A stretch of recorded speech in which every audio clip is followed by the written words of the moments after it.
Good morning. It's Leslie in Tennessee, and today I'm going to show you a little bit of how I plan my garden.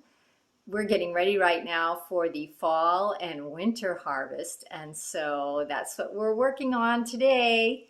Let me show you some of the tools that I've used.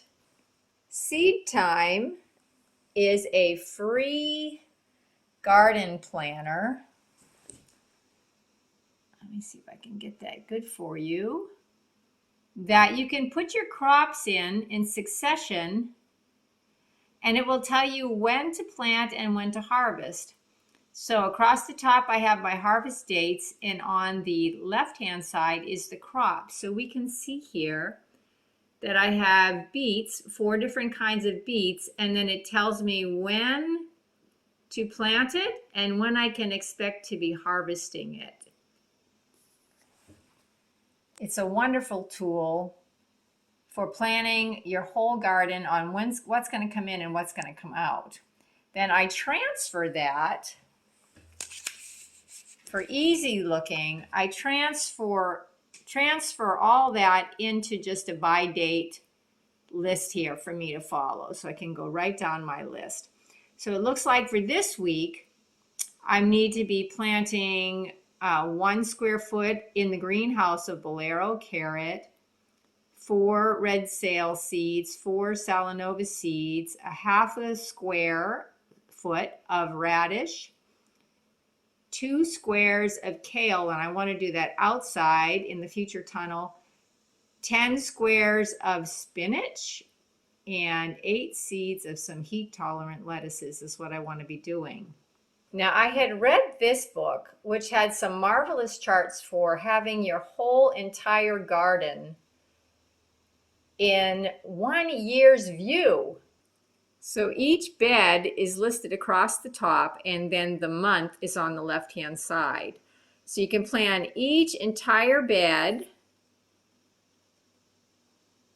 all the way across, and the month. So you have your whole year of each bed in one nice neat chart. And I did the same thing in my greenhouse. I did a bed for that. And then I make a little key, like for my greenhouse I have a little key here so that I know what goes where. Then in my outside beds I have every square on 1 sheet of paper for a bed. So here is a 28-foot long bed. Now when I did the other planning, I divide these beds up into 4 sections. But on this chart, this is each one full 28-foot bed, and every square is able now to be written in so that I can write specifically what type of green. So here I have in bed B1 and 2, let me see.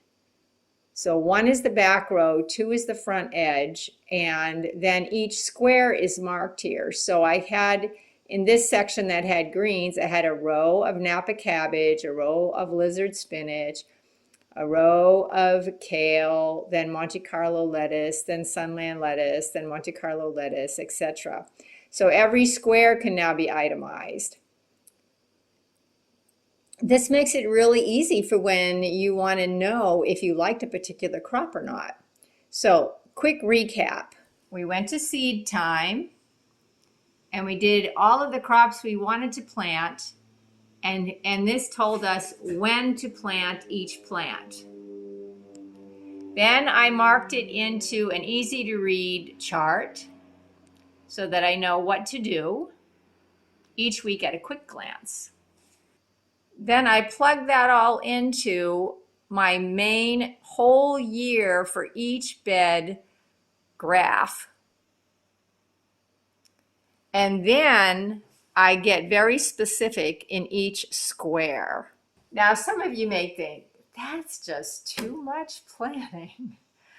But reality is, this will help you to plant what you really want to plant in the amounts that you really want to plant.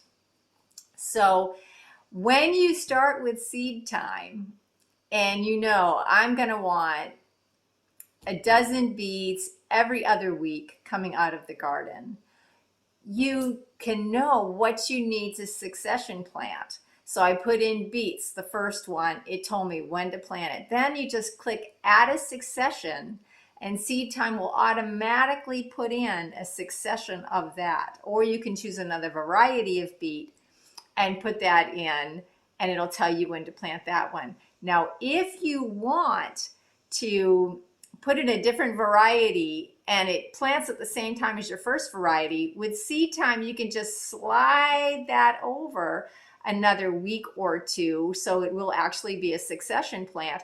And if you're planting too late, seed time will notify you and say, it'll be too late for this crop to mature before the first frost date, or before it'll be too cold before the crop will be able to do it. But if you have a tunnel or a greenhouse, you can extend some time on that, so no worries. So that's my quick plan on how to plan your garden. And yes, it took me probably 4 to 6 hours to get everything done. But hey, I love to garden and time flies when you're having fun. So it maybe was a little more than that. But I have a lot of space to plant. I have 4 28 by 2 foot wide beds. I have a 3 by 5 in-ground bed. I have a 2 by 4 another little raised box, and then I have my greenhouse. So I do have a lot of area to plant. So if you just have a smaller garden area, it should go a lot faster for you. I hope this was helpful on how to get a plan for your garden and that you'll have great success. Remember, you were created to live in the garden.